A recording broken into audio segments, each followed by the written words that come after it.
Beauty. Hello. How's everyone? Very good, thanks. Good. We're going to go ahead and get started. Emily has to be downstairs to let people in, but my name is Norbert Barszczewski. I'm going to be the presenter today. I'm the founder, the owner, president of the company called JP NetQuest. Everybody can hear me okay at the back? I feel like a mayor today. It's a company we started about 6 years ago with my wife after moving here from Florida. We specialize in designing, developing websites and internet marketing services. The internet marketing services that includes email marketing, social media, online advertising, and search engine optimization. Today we will talk about email marketing, online advertising, and social media. We have about an hour and a half to do this. A lot of material. Really, this is more than anything else. This is a general introduction to all three of those programs. The way I like to conduct my seminars, and I do them on average about 2-3 times a month lately. I like more a workshop setting where we have questions, discussions, and I kind of moderate and follow the material, make sure we cover all the slides, versus me doing all the talking. So please, if you have some questions as we go along, we'll take them as we go. A little background about myself. I have a training, I'm a developer by training, developer meaning coding websites and things like this. So when we first started the company, we were just focusing on designing websites, but very quickly we realized that in order to stay in business, to stay competitive, we have to do all of those other services. About 2 years ago, 4 years ago, we started doing those seminars, those sessions, which are all educational. The intention is to educate business owners, professionals, as much as possible, things that you guys can do yourself. So whether we talk about email, online advertising, or social media, the goal is to provide you with some knowledge that you can take and use tomorrow for your businesses, for your professions. We don't really have time for individual introductions, but by the show of hand, who here is a business owner? Okay. Who thinks about becoming a business owner? Okay. Who has been to my presentation before? Okay. Okay. Like I said, if you guys have questions, sometimes you come to those sessions with very specific concerns, very specific questions. Please do not hesitate to ask them as we go along. This session is recorded, by the way, but no, the camera is over there, so I think I'm the only person that's going to be featured there, so no concerns about privacy. But the material will be posted on the library website, I think, under their YouTube channel. Plus, I see some of you are making notes, but if you like what you hear today and you want to have a copy of the presentation, I will give you an option towards the end of the presentation to request it, and it will be emailed to you electronically. So you can just relax, listen, ask questions. Okay, let's go ahead and start talking about email marketing. When we talk about email marketing in this business professional sense, we don't so much talk about the emails that you can send on an individual basis or even on a mass scale from your Outlook Express or from your Gmail account or from your Yahoo account. We're talking about using a professional email application, something like Vertical Response or Constant Contact. Those are web-based, cloud-based applications that allow you to manage your mailing list and manage your communication that you send to your business partners, your customers, your prospects through email. Everything is cloud-based. So what I mean by this? What I mean by this is that you don't have to purchase a software. You don't have to put a CD in your computer and install it. All you need to do is to go to a website, create an account, with a username and password, provide them with some payment information sometimes, and that's it. Much like Facebook these days. You don't really, in order to use Facebook, you don't really have to download anything. You just, from any computer you work, you can log into your account. The same way. So this simplifies a lot of things.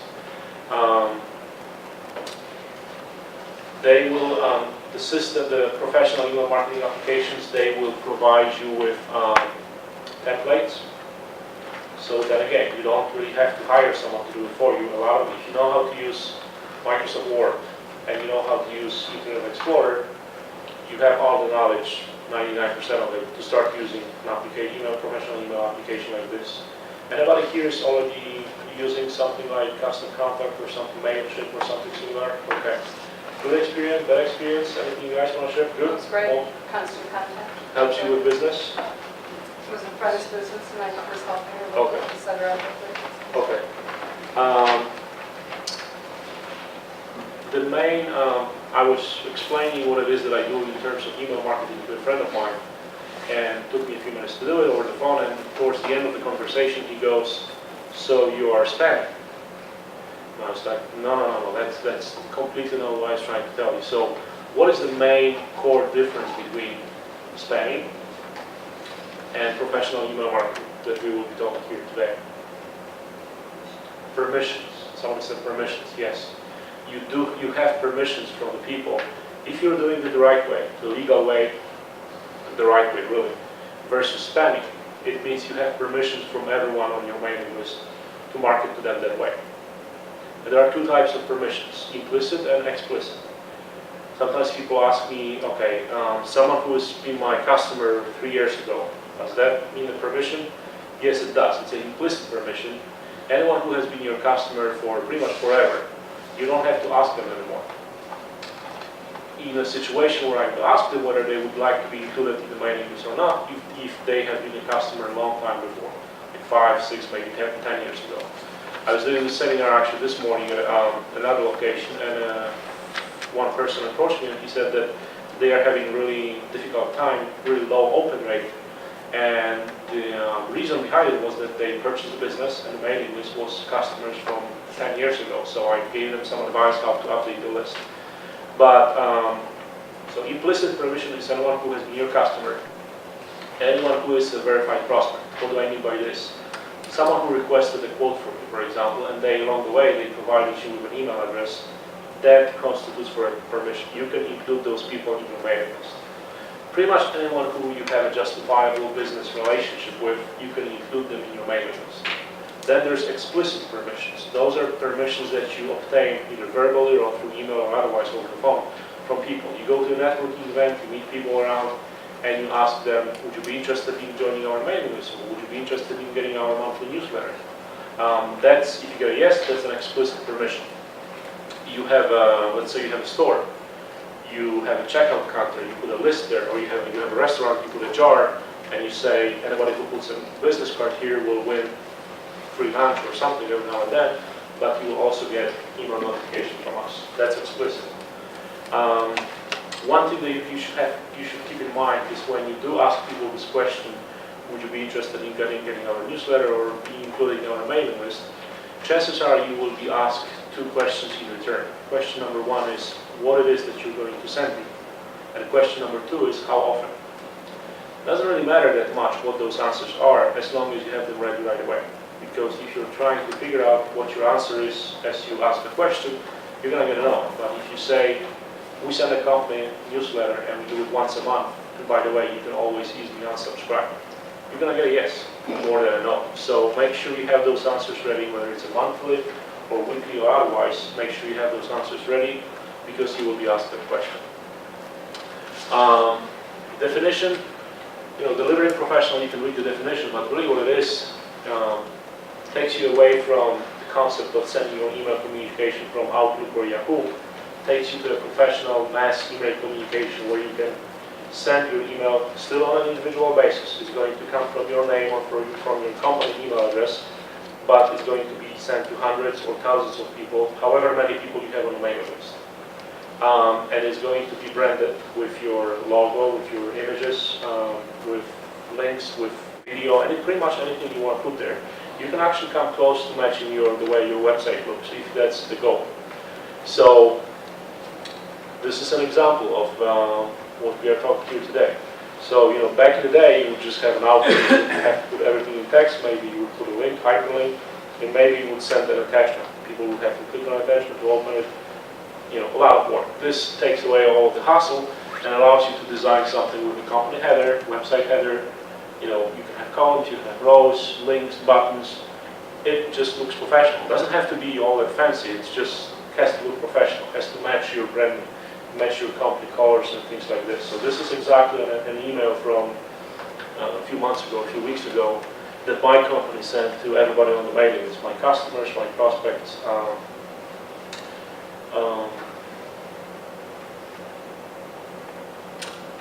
Why email marketing?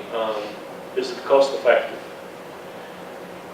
How much would it cost you to reach 500 prospects if you were to do it the traditional way? If you were to print a postcard, have it designed by the designer, the fulfillment, postage, and all that, how much would it cost for 500 pieces of code?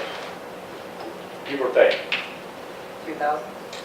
Oh, well, that's a lot. Probably anywhere between 500 and 1,000 or something like that. If you want to reach 500 people with a professional email marketing application, it will cost you around $15, 1.5 per month. So is it cost effective? I think it is. A lot of businesses use it.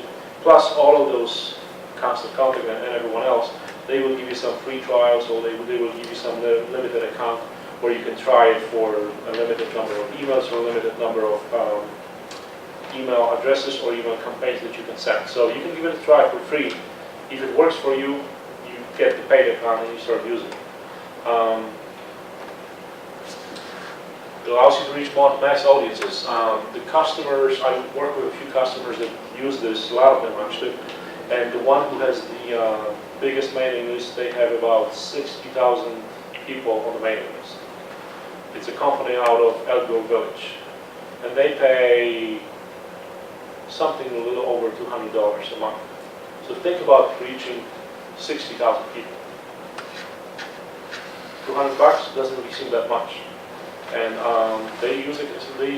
They actually, I used to work with them to the point where they actually hired someone full time to do it for them. So it works for large companies. It works for small companies. The smallest one I work with is people have about 100 email addresses on the list. Question for you: what would be a good price for, let's say, to purchase a mailing list of, let's say, 10,000 email addresses? $50? Zero. Why zero?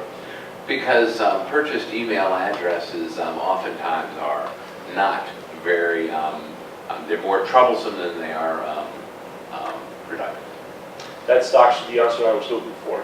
It's kind of a tricky question because you're not supposed to purchase mailing lists in the first place. If you purchase a list and you start using it, you don't really have permissions from those people, regardless of what the company that sold you the list claims. That's number one.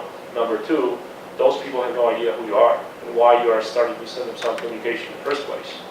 It's problem number two. Problem number three, your open rate will be, instead of 50%, it will be 2%.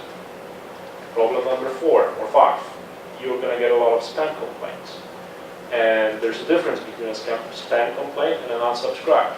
We'll talk about it a little later. But if you get a lot of spam complaints, your domain name, your email address will be blacklisted. And that's all kinds of trouble. And trouble number 6 or 7 or whatever, you're crossing the legal line and you may get into legal trouble too from those people. They can sue you for spam. So you don't want to buy a mailing list. You want to build your mailing list the hard way, the traditional way, the long way. It's tempting. You're going to get a phone call or an email that claims for $200 will sell you 10,000 email addresses, and you're thinking, I only have 50 email addresses on my list. I can build to 10,000 overnight. It's tempting, but don't go there. Trust me. I've been there before with many companies. They didn't listen. They purchased the list, and they were or they are in all kinds of trouble these days. So it's really not worth it. It is permission-based, much like social media marketing these days. The key phrase here is permission-based. When somebody joins your mailing list or somebody becomes your friend or likes your business page on Facebook or on LinkedIn, that means they give you permission to receive marketing communication from. Also, one other thing, when you say you're going to send a monthly newsletter, for example, you get permission from people. Don't start sending them a weekly special. Deliver on the promise. So if it's a monthly thing, keep it monthly. Occasionally, sure, it's okay to send a special or an announcement or something, but don't violate what you promised. If it's a monthly, it's a weekly, just deliver what it is that you promised. Is it easy to use? I told you that if you know how to use Microsoft Word and you know how to use Internet Explorer, pretty much you're set. You can start using Contact, use their templates, customize their templates, upload pictures, customize the text, hyperlinks, everything, all this. The templates are nice because that means that you don't actually have to hire a designer to do it for you. And there's templates for just about any business you can imagine, from restaurants to plumbers, CPA, lawyers. And if you don't have a template, you can just grab something generic and customize it to your needs, or work with them, the support people at the company, they will work with you too. It diversifies your marketing mix. What do I mean by marketing mix? In the perfect situation where you're a business owner or you're a professional whose job is to get new customers, you would want to have different diversified channels of getting those new customers. Email communication being one of them, social media another one of them, maybe traditional marketing, maybe a phone book still works for a lot of people. But email is just another channel of getting those customers for once and then staying in touch with them. Customers, prospects, anyone you have permission from. So it's not a golden thing that's going to fix your business and make you a millionaire. It just adds to what you're already doing, and I would encourage everyone to give it a try. Some of the benefits, unlimited reach. What I mean by this, think back to the customer that has 60,000 people. You can have 600,000 people, it doesn't really matter. As long as you have permission from those people, the system will send those emails for you.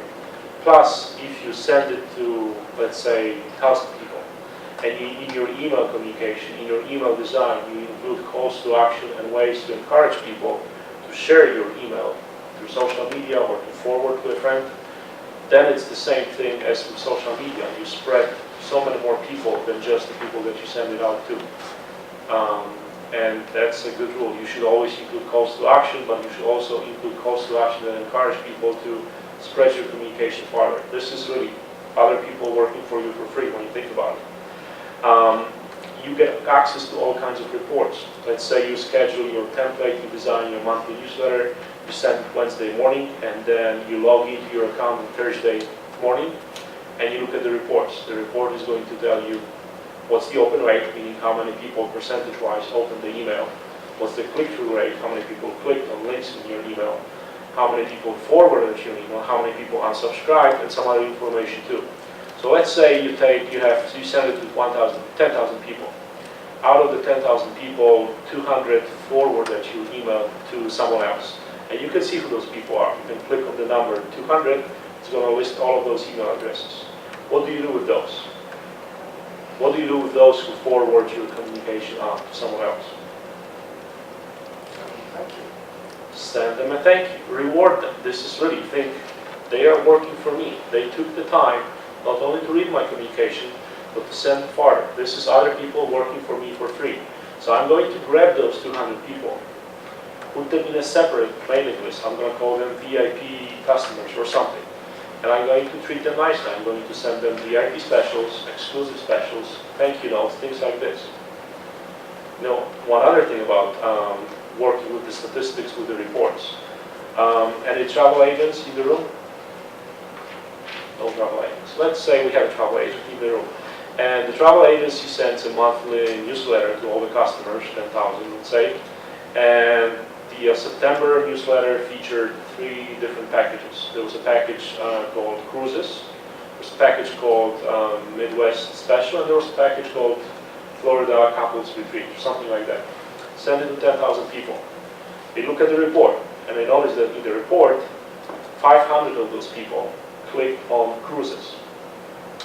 They grab those 500 people, put them in a separate mailing list, and what do they do with those people next week? Do the follow-up. The follow-up is only going to be about cruises. And guess what? We just happen to have a special on cruises. See what I'm getting with this? The core feature of all this, the professional email marketing application, is that it allows you to send nice emails to a lot of people and get some physical, measurable data out of it. The more stuff that you can do, you work with this data. You drill down the interest, the forwards, anything else. There's tons of information. You use it. That's why there's a fee for paying, because they host all this information for you that you can crunch and you can use for more marketing purposes. Question, yes. We're suggesting sending this to people who know who we are. What about the whole world out there who has no clue who we are? How are we going to reach them through emails? You are not, in a sense, because you have to have permission from those people. That's the core principle of what we are talking here today.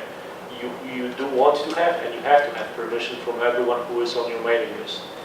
By including those calls to action, like forward to a friend, you increase your chances of reaching other people. You also include the button that says join our mailing list in your email, and you would think, I'm sending this to people who are already on my mailing list. Why would I include the button join my mailing list? For the purpose of, if it gets forwarded to someone else, you make it easy for other people to join. How do you reach the whole world? You use different channels of marketing. You use social media, you use traditional marketing. There's just no quick and easy way to reach the whole world. Does this answer your question, or you had something else in mind? Well, the title of the program today is Internet Marketing, utilizing the Internet to market to people. Right. But you're telling us to only market to people who know who we are. No, what I'm telling you is that you legally, that's what you can do, but your goal is to grow your mailing list. Internet is one of the ways to do it. For example, if you use the application like Constant Contact, they will give you different tools. One of the tools will be the form that you can put on your website. If you have a website for your business, they will give you this little form that people fill out to join your mailing list. You don't have to have your web designer do it. They will give it to you. They will give you a QR code. The QR code is something you can scan with your smartphone, takes you to a place where you can join your mailing list. So they will give you all kinds of tools to use to grow your mailing list. What I'm saying is there's no just easy way to reach everybody in the whole world. Another question. I actually have the same exact thought. Because about 2 weeks ago, I was exposed through a CVS salesperson. They had this new digital marketing program where you could send an email blast through their list. They had 6 million addresses in the Chicago area. They weren't sure how many of those were unique. They had 6 million addresses. So I haven't done it yet, but I wanted to ask, how effective is it doing those sort of things if people don't know who you are, but they get an email from you anyways? How effective, how likely are you guys to buy something if you get an email from someone that you have no idea who they are, what they do, and how they got your email in the first place? Not that likely, probably. You're thinking about probably numbers. They give you 6 million addresses. They will send your communication to 6 million addresses.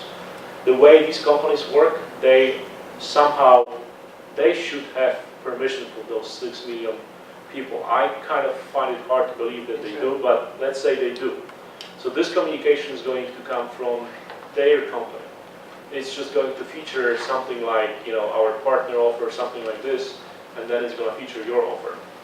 Then it's done the legal way. If they don't have permission from those 6 million people, or if they send it as your business directly, then it's spam. Then you're potentially running into trouble. Should you use such services? The advice also that it's going to be your choice down the road, but the advice that I would have for you is make sure they give you clear access to reports, where you can actually see how many people saw your email. Because if they just tell you that we're going to send it to 6 million people, well, that's great. How many people are going to open it? How many people are going to click on something? How many people are going to do something about this? How effective is this going to be? Just sending it to 6 million people doesn't really mean that much.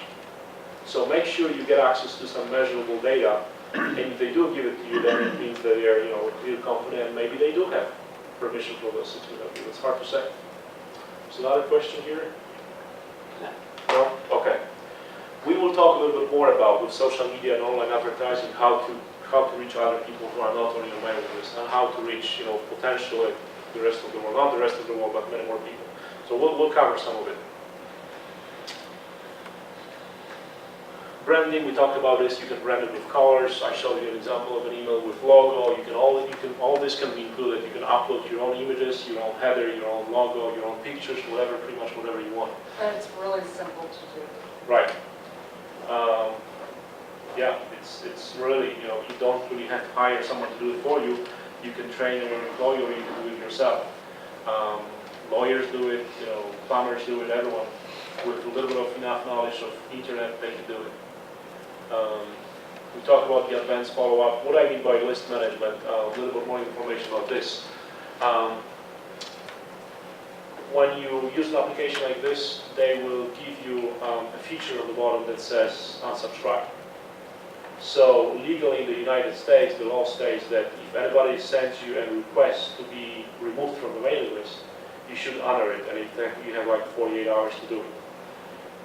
If you use an application like this, they automate the system. You don't have to worry about this anymore. If I click on the unsubscribe, I'm going to be taken off the list automatically, and I'm never going to get an email. I should never get an email from this company again. They also take care of your spam complaints. There's a difference between unsubscribe and a spam complaint. Anybody knows the difference? Anybody can tell me what that is? OPT? Elaborate on that? Yeah, this is an unauthorized list. And so if somebody has a list, they have an OPT list, and so therefore you're not going to be faced with some of the problems. Sort of. The difference is when you get a spam email on the bottom, there's nowhere to become or to subscribe. You don't have that option. That's some of it. Spam is someone you did not give permission to contact you. And unsubscribed would be someone you have submitted your email to it in some way and given them permission. So you're telling them, please don't send me anymore. Spam is saying, I'm reporting these people. I never want to get anything from them. Heads up. I wish that was the case. Okay, so we live in a fairy tale world. No, you're Well, You're spam just correct. goes in your computer, that's You all. are correct in what it should be. Unfortunately, it's not like this. Even though you have permission from each and every one of those people, they can still unsubscribe, which is okay. Unfortunately, they can still mark your email as spam. The problem is that people don't know the difference. Unsubscribe is sort of a polite way of saying, no, thank you, don't send me this communication anymore. A spam complaint is taking it one step further. Don't send it to me. And by the way, I'm going to report you to some authorities, some places that can blacklist you. So unfortunately, people don't know the difference. So if you are getting something like this from places that you recognize, you just want to stop it, just do the unsubscribe. If you get it from a place that you never gave them permission, you're sure you never did, then you can complain, you can mark them as spam. Now, a concern with this is if this comes from an email company that looks like it's US-based, a legit company, Walmart or CVS, something like this, you do use the unsubscribe or the spam complaint. But if this email comes from someplace overseas and it clearly looks like spam, you never gave them the email address, don't really click on this unsubscribe email, unsubscribe feature on the bottom, because what happens is those spammers, they are going to record this action, that you actually physically took an action to unsubscribe. They are going to grab your email address and put them in a pool of active email addresses. There's a real human being sitting behind it, and I have enough of those to sell to other spammers. So if it comes from overseas, someplace you don't recognize, or there's no physical address on the bottom, don't use the unsubscribe feature. It's safer not to do it that way. Any more questions about email marketing? I want to point out on your scheduling, like what we'll do is we'll send out, we know when our competitors send out theirs, then we'll send ours out after them, so they, at the top of their email list. That's a good tip. So your competition sends an email newsletter on Tuesday at 10 a.m. You send yours at 10:30. If you have the same people on your mailing list, yeah, that's not a bad technique. But when do you guys think? Let's say you send a monthly newsletter. When do you guys think would be the best day of the week and time of the day to send your newsletter if you want your open rate to be highest? Monday morning? Monday afternoon. Monday, just Monday, and other days? Friday. Wednesday. Well, I'll tell you what the average industry statistics says, based on constant contact or any other tons of data. So they can kind of figure it out. So if you want your open rate which is just one of the parameters. But let's say you focus on the open rate, you want it to be highest, you want most people to open your email. You should send your email between Tuesday and Thursday, between the hours of 10 a.m. and 3 p.m. Midweek, think about when people are most active, sitting in front of your offices or computers and working. With that being said, it also depends on your business.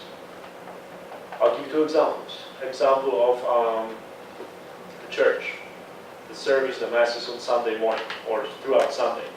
You probably want to send a reminder maybe on Saturday or even Friday afternoon or even Friday evening. It's justified, makes sense, instead of Monday morning. I work with a client from Chicago, it's a medical office. They have a place online on their website where people can request appointments, medical appointments for surgery actually. And we were following the book, we were following the best practices, and we were sending the monthly newsletter on Tuesday or Wednesday, 12 o'clock or something. But then I looked at other statistics from the website, and I was trying to figure out, is there any day or time of the day, or time or day of the month, where people request those online appointments more frequently? And it turned out it was actually Monday morning. So there was something about maybe, people make a decision over the weekend, yeah, I gotta do it, so I'm just gonna go to the office on Monday and schedule my appointment, be done with it. So we switched sending the newsletter from Tuesday or Wednesday into Monday morning, early AM hours. And we actually saw a spike into appointment requests. So this actually served as a nice reminder to people. I thought about it over the weekend, I'm gonna do it. Oh, here's the reminder from the place that I need to schedule my appointment. So, look at other statistics, look at what's happening with your business. When do you get most purchases? When do people who buy stuff from you or read your stuff on the website or something, when they are most active? You can actually get access to this through Google Analytics, for example. It's a free program that you can install on your website. They will give you all kinds of statistics about your website or your blog. So Tuesday and Thursday, 10 a.m., 3 p.m., but then again, depends on your business. The way to test it would be to cut your mailing list into half or multiple segments and send your newsletter to 30% of your list on Monday, 30% of your list on Wednesday, and then maybe 30% on Sunday, and see which one gives you the highest open rate. Then you put everyone on that day. Yes, question? Let me ask you, let's say I have multiple friends who have, 700 contacts or whatever in their Outlook. And they're all on board with your project or something along these lines. And so they can go ahead and send from their own Outlook an email to all of their contacts. But to keep it more specific would be a blind copy so that you don't get to see all 700 people in the email. But the to-line and the CC line, so if somebody wanted to respond, it would only be from yourself and to the CC line, which would be me, the new person that they've never heard of. And now they respond. Now, would that be giving me permission to respond? Does that now put them into my network as far as email? This would be a way for you to respond on an individual basis, which is fine. I'm not saying that you should never use Outlook to get in touch with people that you don't know or you don't have permission. You should, but this is going to be an individual communication. The situation you described doesn't give you permission to take this email address, put it on an automated system, and start sending them a monthly newsletter. Right, but it's a step in building your list. Right, of course, it is. The thing you're describing also is a way to do email marketing without actually using an application like this, where you put people in the CC line or VCC line, and you put them in chunks of 50 or something, you send multiple email addresses. Some people do it, sometimes it works. The problem with this is that if you send too many of those, your internet service provider, your Comcast or your AT&T, they will come back to you and they will say, hey, stop, you're sending too many emails, it looks like spam. So just make sure your friends don't send 1,000 emails overnight to their friends, because it's targeted. Right, it's going to be picked up. And more questions about email marketing. Some best practices you should always, in a second, yes? I was going to ask about the bulk email, because as you said, there's a max on where they'll cut you off, because like, for example, we have a separate account and we signed up for bulk email through AOL because our other Google cut us off, so now we have a bulk with AOL. Okay. Are there other bulk email providers like AOL?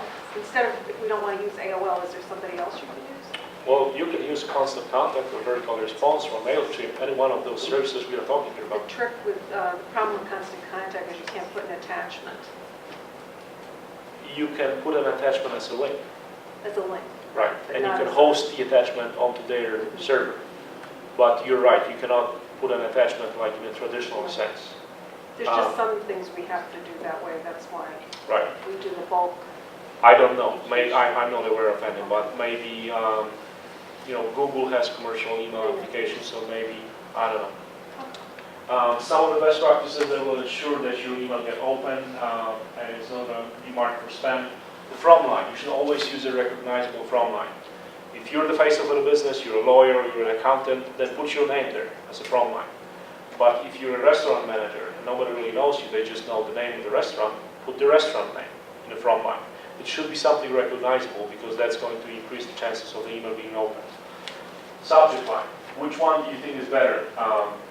September newsletter from Jake Netquist or interesting seminar tomorrow in Barrington? Which one would you more likely be to open? Right. Try to be in a subject line, try to avoid something generic like newsletter, things like this. Nobody really cares. But if you put there something that's time sensitive and includes an incentive for them to open it, you increase your chances of your email being open. You really have about 2 seconds when people glance on the front line, subject line, they glance at the few seconds, first few words, and they make a decision. Should I open it now or just later into the day? Later into the day means it ain't going to happen ever. It's just not going to happen.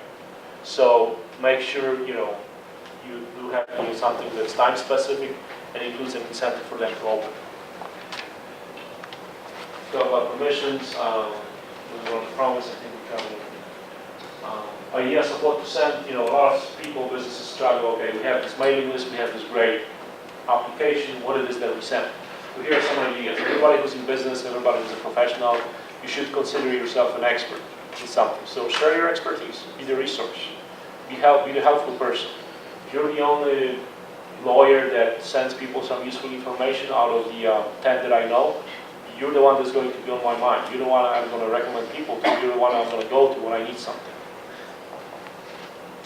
Discount coupon specials, VIP exclusive offers, client testimonials, calls to action. We talk about this. Make sure you do include those. A call to action doesn't have to be forward to a friend. Call to action is anything like us on Facebook, visit our website, the link, picture, anything that makes them do something, and you want to have them do it. If you just get a newsletter, it's just a flat article, no calls to action, you're losing on potentially people doing something for your business, buying something, service or product from. We talked about some of the ways. I'll give you an example of a company I work with from Schaumburg. It's a car wash. They have a checkout counter and they have a list. There's always a list, sign-up sheet for people to join the mailing list. All they have to do is put the first name, last name, email address, and it says you will be joining our mailing list and you will be getting specials from us. They went actually one step farther. They trained the people who work the checkout counter, and they said, whoever is going out of the 3 of you or whatever, whoever is going to give us the most email addresses in a month is going to get a Friday off or something like this. So you train your employees to make sure you encourage them to get those email addresses with permissions. We talked about the form that you can put on the website. We talked about the QR codes.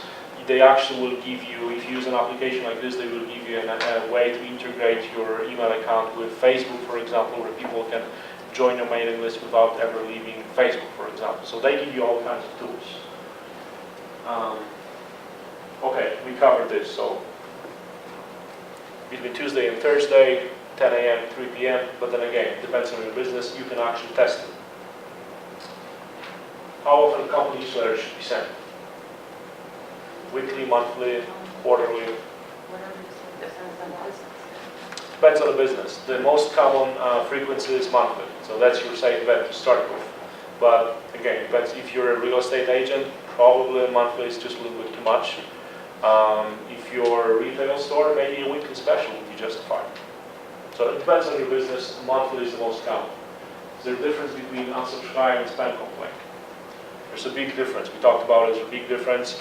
It's good to know from a consumer perspective, but it's even more important to know from a business perspective. A lot of businesses, they will go through the list, they will clean it up from all email addresses or bad email addresses or things like this, just to make sure they minimize the risk of getting those spam complaints. Because, you know, chances are you're going to get some, even though if you're very careful about building the list. Can you use your own HTML code, or you're limited to the provided templates? You can, just because they give you templates, it doesn't mean you cannot use your own custom design. You can, it's absolutely fine, you can do it. If you know how to do it, you can use it. What is a good price for a 10,000 email addresses list? There's not a good price, it's just not worth buying it in the first place, so something to keep in mind. Any questions about email marketing? Yes?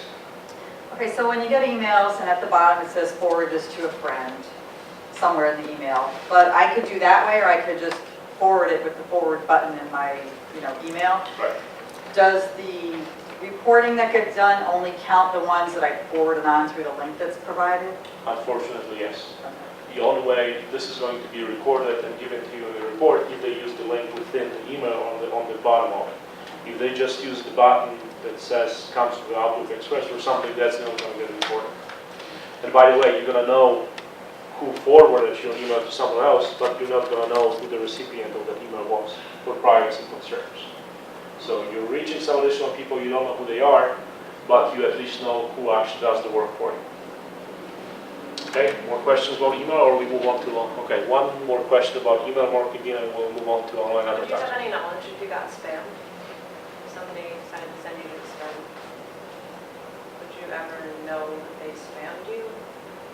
In what sense? So if you sent out an email and they received it and they decided they didn't want to receive those anymore, they didn't unsubscribe, you actually got sent to spam. Would you ever have any way of knowing that? Who those people are? No, you don't. It's also regulated by your law. You don't really know who those people are who marked you for spam. If you use an application like this, you're just going to be given a number. 5 people marked you for spam. But you can't click on it, you can't drill down to know who those people are. You can kind of figure out, let's say, because those people are going to be automatically unsubscribed also. So if you get 5 unsubscribes and 5 spam complaints, then you know. But if you get 20 unsubscribes and 5 spam complaints, you're going to have to guess. The reason behind this is they don't want you to go after those people and complain to them and say, why are you harming my business and things like this. That's what it is. Online advertising. Let's cover a little bit about online advertising. Why do we even talk about online advertising? Let's say this is some graph that talks about how between 2007 and 2008, online advertising overtook traditional advertising. But this is just data, but just let me ask you a question. Let's say last week you were looking for Chinese restaurant in your local area, or you needed a plumber or an electrician, or you needed something. Did you look down to your cabinet, dig out the yellow pages and look through the pages and found the name of the plumber? Or you went online and you Googled plumber Barrington?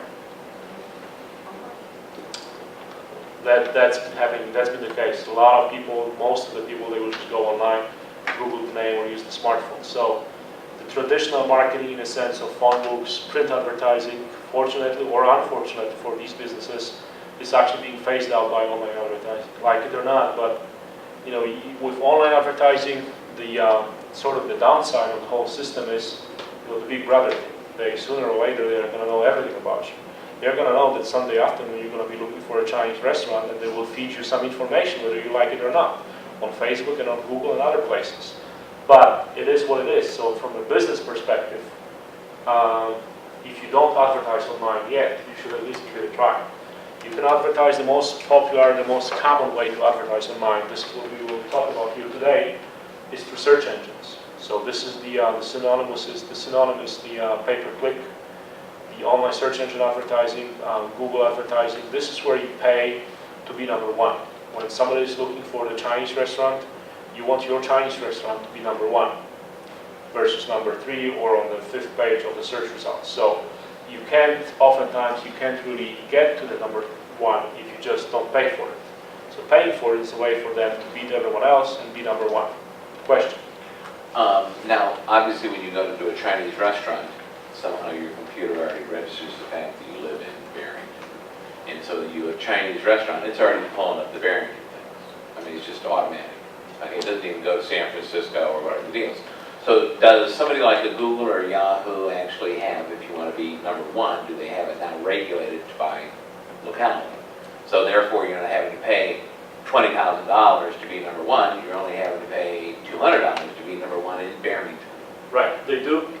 And their system to advertise online is smart enough to figure it out for consumers, but also to give you that data from an advertiser, from a business perspective. So if you want to advertise on Google, you're the Chinese restaurant. One of the questions that you have to answer when you do this, where do you want to advertise? Do you want to advertise all over the United States? Probably not. You're a Chinese restaurant, unless you're a chain.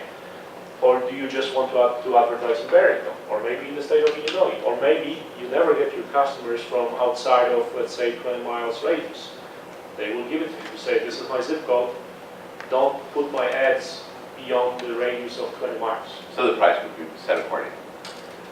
Right. So now let me ask you another question. Let's say you had something a very unique item, and I'm just going to use something very twisted and perverted, a nose picking machine.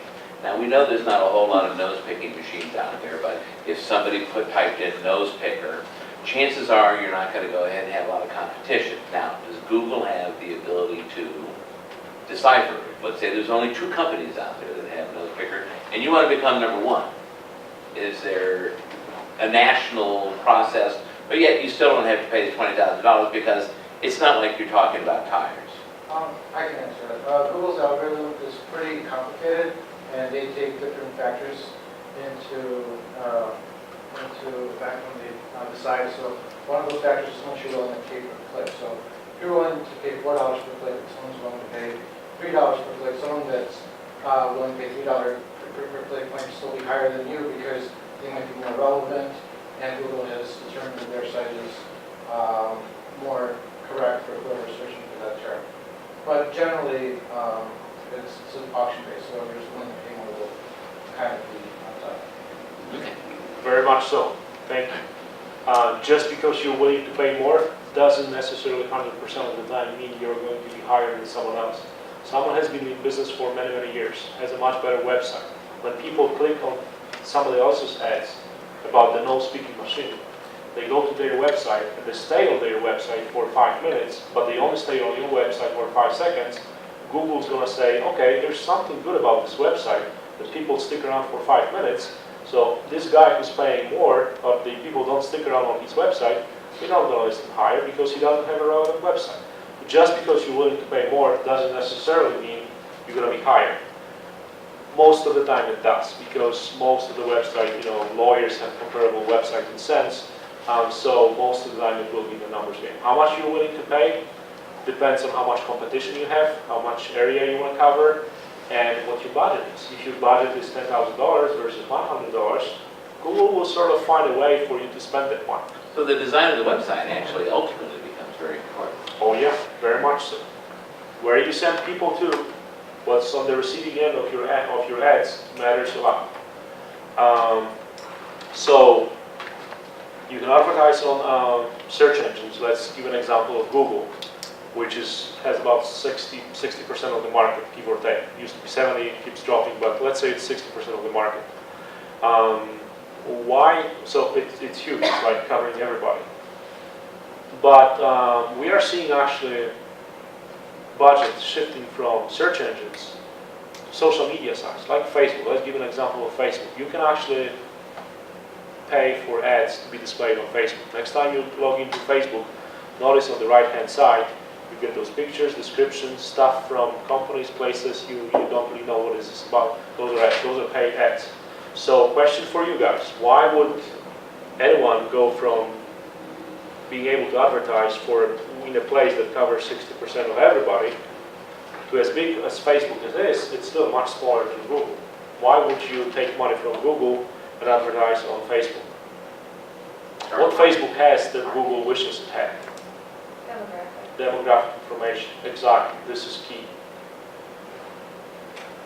Facebook not only figured out for people to work for them all the time in front of the computer, they actually figured out a smart way for individuals to give Facebook their personal information, and they claim they will never sell it on an individual basis. On a wholesale basis, guess what? It's an open game. It's bad for consumers because they have my personal information and they sell it to advertisers. But if you're a business, if you're an advertiser, if you're a business, and you know that your products, 90% of your products ever sold, were sold to women only, between the ages of 40 and 60, who live in Chicago, Facebook will give you this information. Facebook will say, if that's the group you want to advertise to, here it is, 100,000 people.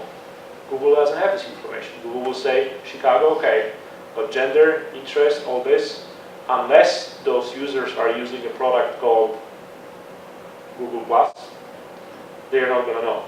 Google+ is Google's invention to conquer and to get the demographic information that they wish they had. So these numbers are 2008, 2007. What would you say the social network versus now, 2013? Has that changed dramatically compared to these numbers? I can give you, I don't have the numbers, the overall statistics, I can give you my experience. I work with probably 100 businesses on a given basis, given time, and I see there's, 2007-8, it was just Google, online advertising. Now you see close to 50% of the budget being taken from online, from search engine advertising, being put to social media. 20, 30%, more and more. Social media being? Facebook mostly, but also LinkedIn and Twitter and some other places. Question about what we just said so far about online advertising? So Facebook has about 30% of the business now? I don't know exactly what the percentage is, but it's a growing number, it's an increasingly growing number, and the core of this is the demographic information. It's being traded publicly on a wholesale basis for advertising, to advertising businesses. Players or Google AdWords still, they have the biggest share of the market. Social media advertising, I think this is number one these days, at least from what I read and from my perspective. Microsoft Ad Center, this actually covers Bing and Yahoo, the other two largest search engines. I actually do get, when I do those presentations, I do get people tell me that they get better return from Bing or from Yahoo than they do from Google. And so it's out there, it's, give it a try. Some of it is because there's fewer people going there, so there's fewer competition going to Bing or Yahoo to advertise, so you pay less, you get more for your money. They cover a smaller share of the market, but you can get something out of it too. Do they have demographics on each of those? Like maybe Bing is more technology-minded versus a Google, which is more, I mean, is there any of that Not information? that I'm aware of. They kind of cover everybody. Well, Bing plugs into Facebook. Your data from Facebook, your Facebook friends show up in Bing results. Oh, really? Yeah. There's some integration that they do, yeah. I would make the assumption that people that aren't as tech savvy will use Bing more, because if you type something in to your URL bar, it'll use Bing automatically if you're in Windows using Internet Explorer. If you haven't updated your browser yet, I think a lot of people are in that situation. And iPhones now too. It's a war, let me put it this way. It is a war. Think mobile devices. How many people access websites, your services online through mobile devices these days? 40, 50, 60%? Maybe not 60, but 40, 30, easily. And what is the most dominating operating system on mobile devices? It's Apple or Android. It's not Windows, it's not BlackBerry or whatever. It's a war. That's why those giant companies are buying cell phone companies, Motorola or BlackBerry or whatever. Didn't Windows just, Microsoft just bought Nokia from, they did, right? Why in the world? For the purpose of being able to provide those ads to customers through the operating system that they provide for the mobile device. It is a war. We will be seeing more of it. It's a war of the device, the operating system, and who's using what. Because when you use a certain operating system on a certain device, you kind of attach to it. You provide a lot of information to it. They take all this information for the purpose of feeding you some ads, commercials. Anybody here has used Craigslist, not from a consumer perspective, but advertising Craigslist as a business? Give it a try. I got a really nice customer from South Barrington last year. They found me through Craigslist. You can advertise your business on Craigslist. You know, Craigslist doesn't have a lot of, oftentimes has a pure reputation, but you can advertise your business on Craigslist. How much is it going to cost you? Zero. It tends to be effective at times.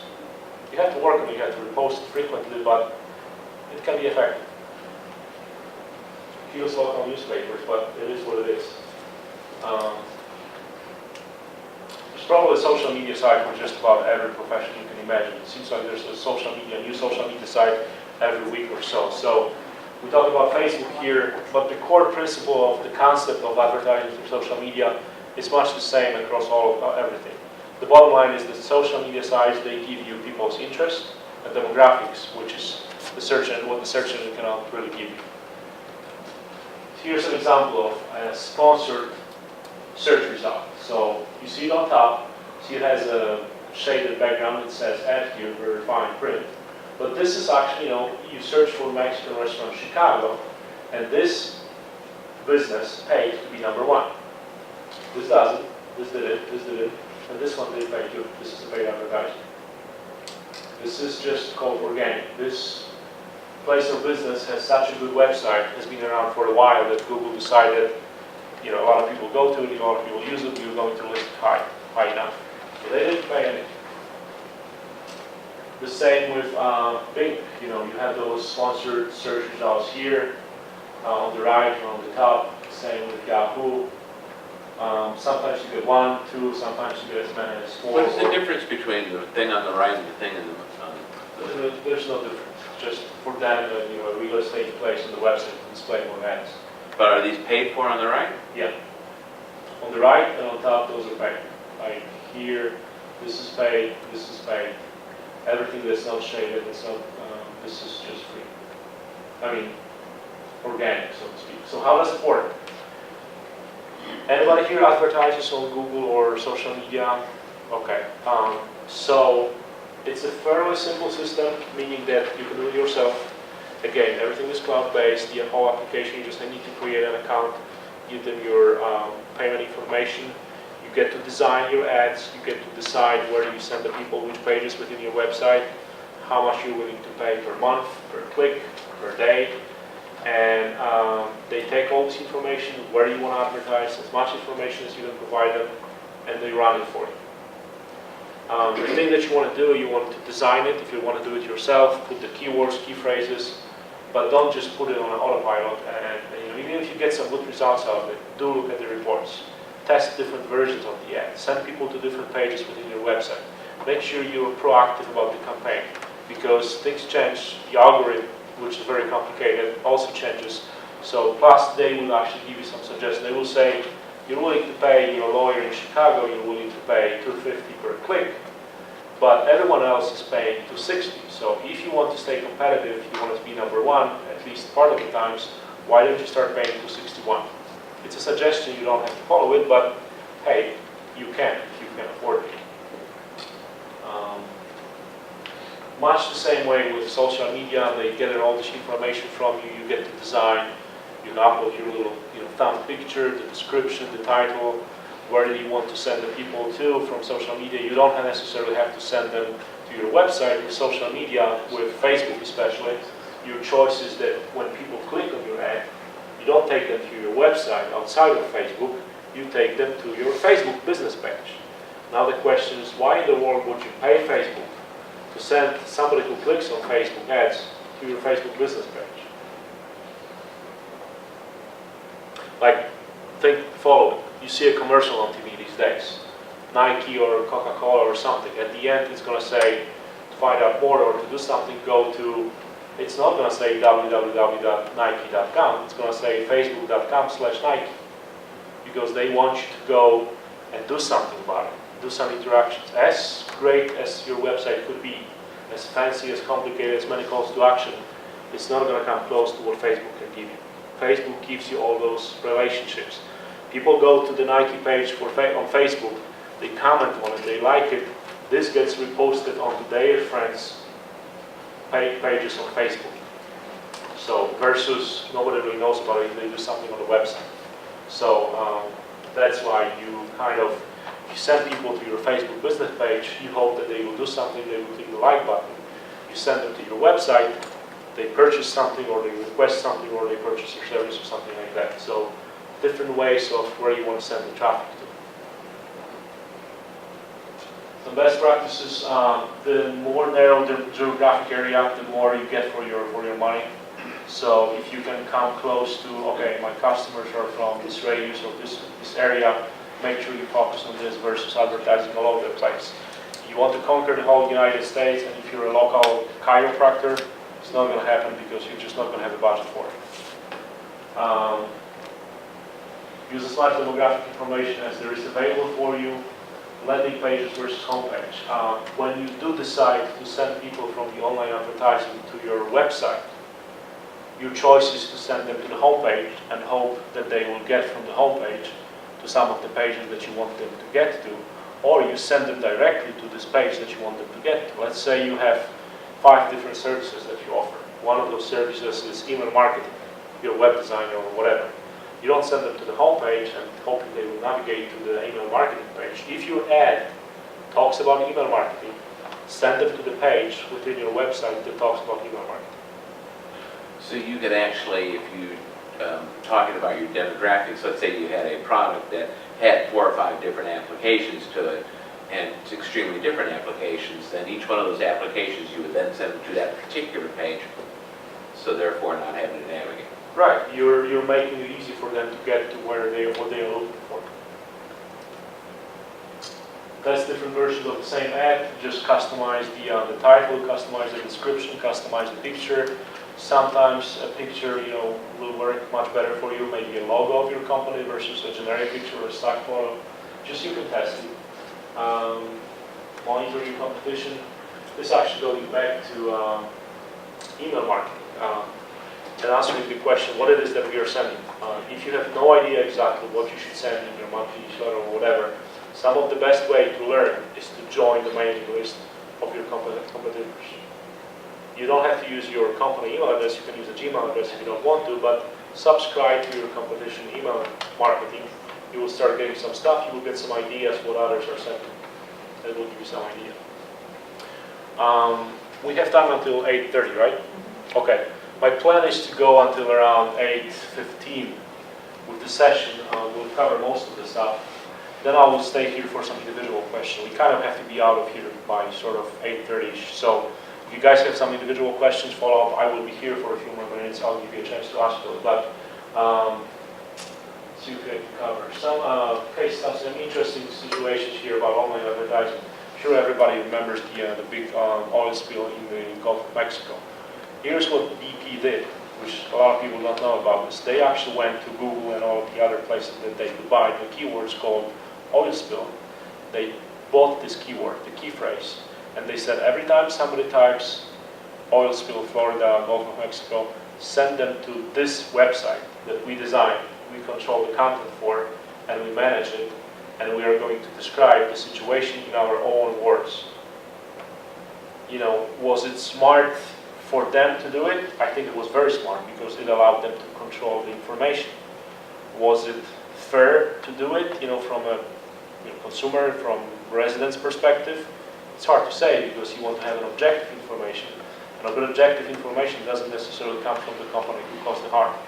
But don't you get objective when you go to page 2 in your search? You do, but most of the people will go for page 1. That's just one. Well, no, I mean, yeah, if you're looking for something objective, right. you go to the second page. Everybody has, split second to make a decision when they do something online. Chances are they will go for page number 1. If it's displaying, it's going to say, the title is going to say, latest news about from Gulf of Mexico. You're going to perceive that this is going to be from like some objective source or something. No, it's actually from BP. It could be objective, I'm not saying it wasn't, it could be they control the information. So it was a large campaign and they did it on a national scale and they actually, to a large extent, I think it succeeded. There's no there's really not that much bad PR about BP anymore, is there? We just kind of forgot about it, it was a huge disaster, There are but some people still watching. there's a lot of people still watching, but in my case, such a huge disaster as it was, it could drive the company out of business easily, but it's getting quieter and quieter, yes. We were involved in the VP cleanup a little bit, so it's kind of getting going okay. We did some online advertising, Google AdWords, et cetera, to get our sand cleaner out there and the counties in that area know that that product existed. We did a lot of research for that, et cetera. We saw those VP ads you were talking about start slamming my email like you couldn't believe. Okay, why do I still get that now 3 years later? They still want to control the information. How do they get that information? How do they remember me so they can tap me again on the shoulder tomorrow? They don't, Google does. Google does. Google remembers that the person sitting behind your computer, namely you, did a lot of research on this subject. They recorded this in the database, and they're going to continue to feed you those ads for as long as they can. So you search for ink for your toner on Amazon.com, next day you're in some other place, you're going to get an ad for the same ink toner that you were looking for on Amazon. That happened to me. I was like, I couldn't believe it. I was on a completely different website, not Amazon or nothing, and they featured exactly the same toner ink cartridge that I needed. How did they know? Well, they record all this information, they crunch it, they feed you those ads later on. So is that based on your IP address? Yeah. So if you get a different computer, then that's like, like he's saying the same computer, if he had a new computer now, he wouldn't be seeing those because it's a different location. It's also based on your Google account. Google account, right. If you did the search and you were logged in as the Google user, which a lot of people are, that stays with you regardless of where you go. But So, IP is another way they track it, yes. so if you're not signed in, that Google doesn't read your computer ID number or whatever, they don't know that They that's do through you. an IP address. And they record it just as... So they go, oh, we know who you are, even though you're not signed Except in. but going back to her thing, if you had a different computer and you weren't signed in, then it would be even, if you didn't sign into Google and you were just doing a random Google search different computer, then But they would just record like the library computer. They wouldn't know who's using it, but they know the IP address of this computer. So if 90% of the people in the library in front of this computer search for, Gulf of Mexico or something, sooner or later there's going to be some information in the form of ads and otherwise fed to this computer. They don't know it's a public, well, they kind of know it's a public computer, but they don't even care that much. Service Magic, 1-800-DENTIST, there's a lot of places these days that are like directories of doctors, legal services, service providers, plumbers, and they will offer those service providers a listing and a marketing package. The marketing package includes online advertising, blah, blah, blah, all this. So if you're a dentist in Chicago, you can't really compete with 1-800-DENTIST because they have such a big budget for it. So this is a phenomenon of, there's a lot of companies, a lot of directories being created, and their business model relies on advertising, or a lot of advertising. They spend a chunk of your marketing package they sell to you to advertise online, and before you know it, they spend so much money that anybody who's looking for dentists is going to get, this is the first website that's going to be listed. So it's getting a little bit hard for service providers, for small businesses, to compete with those directories, those listings. Service Magic, there's a few others. There's Service Alley or something like this. So you will see a lot of those. If you're a professional, you will be approached by this. More success stories here you can read here on Google. This is just taken out of, I had a customer who has a Facebook business page, and one day he calls me and he goes, there's this politician in Chicago and he keeps posting information on my Facebook page. Please remove it. He meant the ads, and you cannot remove it. So whatever you do on social media sites, they record your comments, your interest. He must have said at some point something that had to do with political campaign or something. You started getting those ads from politicians. So you cannot, unfortunately, you cannot remove it. Although there was a news feature about this company called Ad-Free or something. There's like a device. Somebody invented a hardware device. You can plug it between your computer and the internet service provider. It's supposed to remove all of the ads.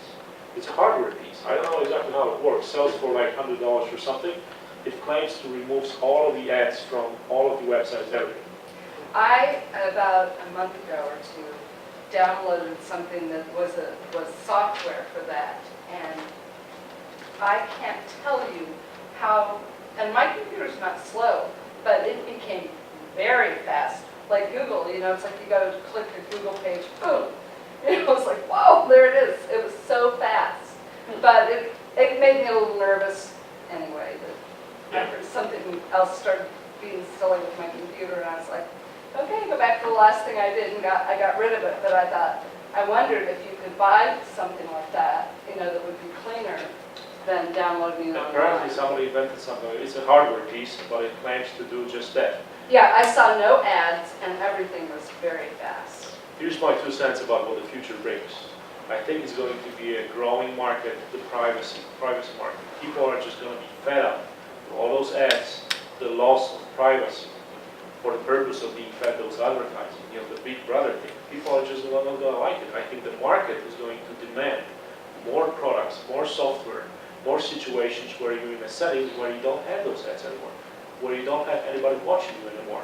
The whole big scandal about the government watching over us, the spying thing, same thing. They watch you over the IP address, the information, the streams that you Google, they record it. Data storage is so cheap these days, they can record everything that you do forever for millions of people. They can just crunch the data and get some analysis done. So I think we're going to be seeing more and more product services that will offer you ad-free or privacy-safe features. That's my prediction, I think.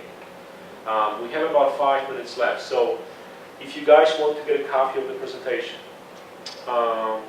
please, I don't have the list of who's here. The library does, I don't. It's privacy concern, it's rightful. So if you like what you hear and if you want to get the copy of the presentation, occasionally I will send some emails about the programs that there's actually a flyer about other programs that I have.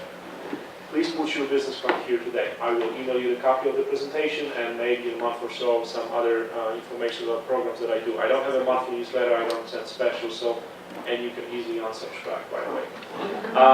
Everybody who does this here today, I'm offering 3 free consultations and they come with Starbucks gift cards. So at the end of the presentation, we'll do the raffle. I'm going to pass those around, cover a few more slides, and then if you wouldn't mind, if you want, just put it, if not, just pass it. If you don't have a business card, those cards you can fill out, put your name, email address, and phone number.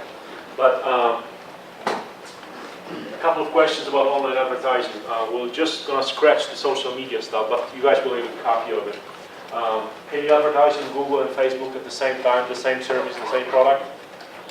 Yeah, there's no reason why you wouldn't want to try, because you may get a different pool of clients, of customers and prospects from each and every one of those sources. So yeah, if you can afford it, cut your budget into half, or however you want to structure it, give it a try.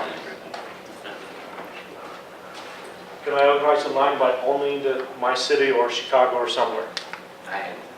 You can these days. The systems are smart enough, whether you use social media or a search engine, they will give you this option to narrow it down to your city, your state, or maybe just a radius of around your zip code of your place of business.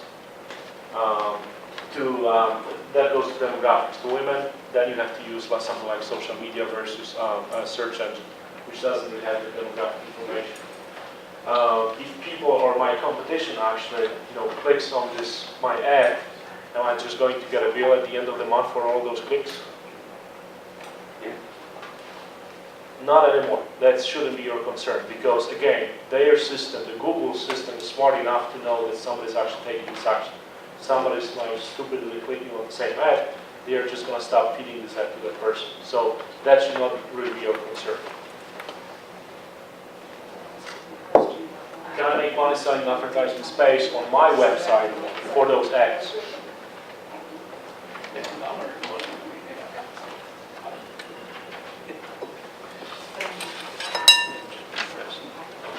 Did you guys have it here? This is a situation where you actually have a popular website. Let's say you have a news website for Barrington, and you want to sell some advertising space on the website. You don't want to create your own banners and go into all this trouble. You want to hook up with a system like Google and say, please Google, feed this retail space on my website please feature your ads on this website and give me a chunk of your profits. Does this sound like a good business idea? It does, but you better have a really, really popular website that a lot of people visit. If you don't, if you just have a small business website for your business or whatever, don't even bother. You're going to make 5 cents a year. It's not worth it. So you really have to have a very popular website. Maybe a news website for bearing tools is actually a good example, but if it's just a website for your organization or your business and you get 2,000 people visiting a month, it's really not worth it. Don't even bother. Okay, any questions about online advertising? Any confusion? Yes? LinkedIn, is there any comment you have about LinkedIn advertising? I do. It's becoming very similar to what Facebook does, in a sense that you can place ads, but you can also, recently they introduced something called sponsored status updates. So on Facebook, you can grab the update that you do, and you can make it a sponsored paid ad that will appear to many more people that you just are connected with. LinkedIn does exactly the same these days. Is LinkedIn advertising as effective as Facebook? I don't think so. I don't see many success stories, but I can actually see how the status updates feature will become more and more successful. So again, it's another war between LinkedIn and Facebook for advertisers' money, for businesses' money. And those systems are becoming increasingly sophisticated in a sense that it's going to be hard to notice that actually this is a paid advertising versus something generic. That's their goal. It's not what you want to have because you want to have organic information versus something that somebody paid for. Question? I have a stupid question. Why does it seem like whenever I spend money advertising on Facebook, that the return on investment is negative? Could be different reasons. I'm guessing that you're shooting for likes versus purchases right away. Your focus is to get the number of likes for your business page versus right away purchases. So it's a two-step process. Let's say you have a new business page and you have 5 likes. You want to get to 1,000 quickly. There's no quick way to do it other than just to pay for it. So you pay for those 1,000 likes. You have those 10 or 10,000 likes. You stop the advertising. But now the key is to convert some of those 10,000 likes into paying customers. And the only way to do it is through organic activity, through you working the page, through updates, posting some information that's engaging to those people, them spreading your information for you. It's a lot of organic work, not paid anymore, but at least you have a pool of people that sort of gave you permission to work with them on this. You would have to tell me a little bit more, and please grab my business card, give me a call, we'll talk. Sounds like you know a lot about this, so I may actually learn something from you too, but I would be happy to talk to you more if I can help, I will. And then more questions about online advertising. What does that mean, pay for likes? Pay for likes? Pay for likes. Pay for On likes. Facebook. You can pay Facebook to have somebody like your thing? Well, it's the term used to define what's the final result of your advertising is. The final result of your advertising could be a purchase on your website or a like on Facebook. A like on a Facebook is the same as a friend. It's just that you cannot become a friend of a business, you have to like the business. Right. That's a unit of measurable unit. So you get 10 likes a week and you paid $100 a week to advertise, to drive those people to. So it costed you $10 per like a week, right? Oh, That's the price you pay. okay. How much is a like? It's anybody's guess. It could be anywhere from a few cents to a lot. Could be $100. Could be. But then also people can unlike you, right? They go to. Yeah, just because people like you doesn't mean they cannot unlike you in the future. Of course, Facebook doesn't make it easy for you. How do you allow, anybody else, how do you unlike a page? I don't Go know. on I the just- page and mark unlike. No, you actually have to scroll down, find this place, it's a little font. They don't make it easy for you. They make it easy for you to like it, but unlike it, it's a few extra steps. Like the page and following it. And like it now. It's, Which one is the like is it? better. The follow is more for a feature for person-to-person interactions. You can have a limited number of friends, I think it's 5,000 or something. If you cross that line, you don't get more friends, but people can follow you. So it's sort of, let's say you're an artist, and you have a personal profile. You can't have 1 million friends, but you can have followers that will I'm actually, only talking about business page. Okay. Not a personal Facebook account, it's business. You have a professional business name, and it's a page, it's not your personal account. it's Okay. business. So, which is better to have, for people to like your business or to click follow? Because there are the assumptions there. And I then don't follow. know exactly the answer to this question because it has to do with how you can communicate with those people. I can look it up for me. Check with me afterwards. I can look it up for you. There's a very fine difference between this, but basically it comes down to how you communicate with those people. Because if somebody likes your page, it doesn't mean that you have access to their personal information. One last tip about social media and email marketing. A lot of people will decide to run sort of an organic campaign to get those likes. Not pay for them, but say anybody who likes our business page is going to get a coupon or something special. They do this. How do you distribute this special? The only way for you to distribute this is through Facebook. You post it on your Facebook page, they get it. You hope they get it.